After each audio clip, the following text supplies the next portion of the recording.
let's continue on with the next astrological sign, which is Taurus, which is a female sign associated with the earth element.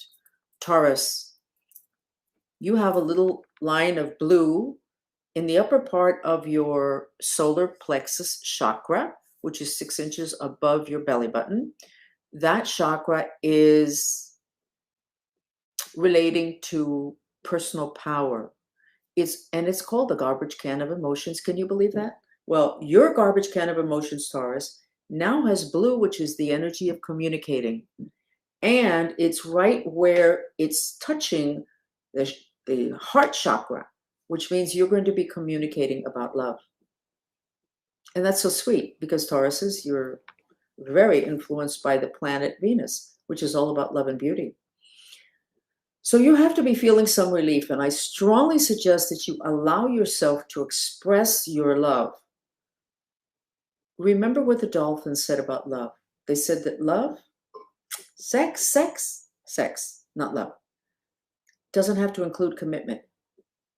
So I would suggest, Taurus, that when you're dealing with love having to do with mate, that you remind yourself that simply because you express your love through sex, it doesn't mean you have to stay in that relationship. And I know a lot of people are going to scream bloody murder because society is based on a commitment. Once you commit to somebody as a couple, you're supposed to only have sex with them, and then that's it. Except that's really not it, because most couples end up in separation or divorce. The dolphins have very clear messages about the connection between sex and commitment. They don't like it. They want you to simply have sex because you're going to enjoy it and to express love at that point. But you don't have to commit. How different would society be if we lived that truth, that it's almost impossible for anybody to stay sexually committed to one person for 60 years, 50 years, 40 years, 30 years? When are we going to actually deal with that, Taurus? For you, not right now. For you, you need to communicate, Taurus, the fact that you love someone, that you love people. But don't let that love hook you to the point where when it's really over and that love's not flowing, that you can't leave. Yes, you can leave. And you should. The love can stay flowing, but you don't have to stay stuck, Taurus. Okay? So we're going to continue on with the next sign, which is Virgo. Virgo's an earth sign. It's a female sign. Virgo, you're more awake, but you're in a state of shock. I used to see you in like a little box, which means you boxed yourself in terms of your emotions. I don't see that little box. Now it's a big box, but it's not more congested.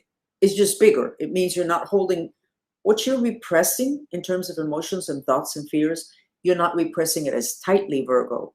It's looser, so you have more of a chance of it being able to actually be purified out. I would just do the mantra, even though I'm afraid, I love and accept myself, because you are very frightened, Virgo. You don't feel like you're in control. And you haven't been able to identify somebody to blame for your feeling totally out of control, because it's not anybody else's fault. That means you're getting closer to mastery, Virgo. So look in the mirror and go, okay, how did I get in this mess? What am I doing wrong? Why did I expect people not to notice?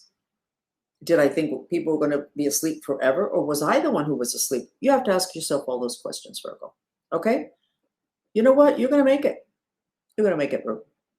You are going to make it. Probably should go to the beach a lot, water, and you should, we have a music therapy video, which is called Agni, which means fire. I think you should have the Agni, which we have it, I think it's 8 hours long. I think that you should have it on morning, noon, and night, because the water there is flowing. You need to flow, you're not flowing. You're just kind of like frozen in place, but you have a bigger space right now, which is the good news, Virgo. Continuing on then, we're going to Capricorn, which is a female sign, and it's an earth sign. You look kind of satisfied, Capricorn. You're waiting for other people to pull themselves up by their bootstraps. That's an old English expression, which means they have to help themselves. That's good. Capricorn, you're not making yourself responsible. And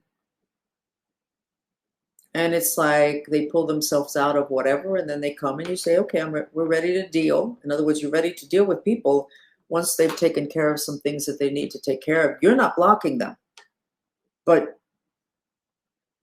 there's no relating of any value until they do this self-correcting.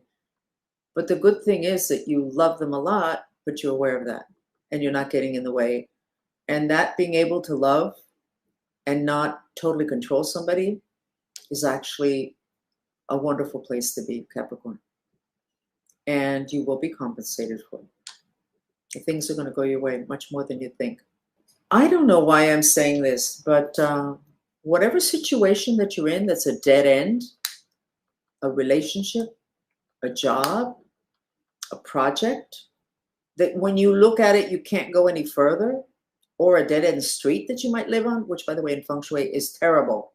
Basically, it's a dead end to your life. Because where you live is connected to your destiny. So if you live in a street that's a dead end, which could be called a cul-de-sac, oh, how elegant, it's still dead end. Still dead end. So make sure that you're not in any dead-end situations, including a dead-end street. Not for nothing that Bagua is 3,000 years old, and the Chinese who discovered it and shared it with us are incredible observers and documenters of realities for thousands of years.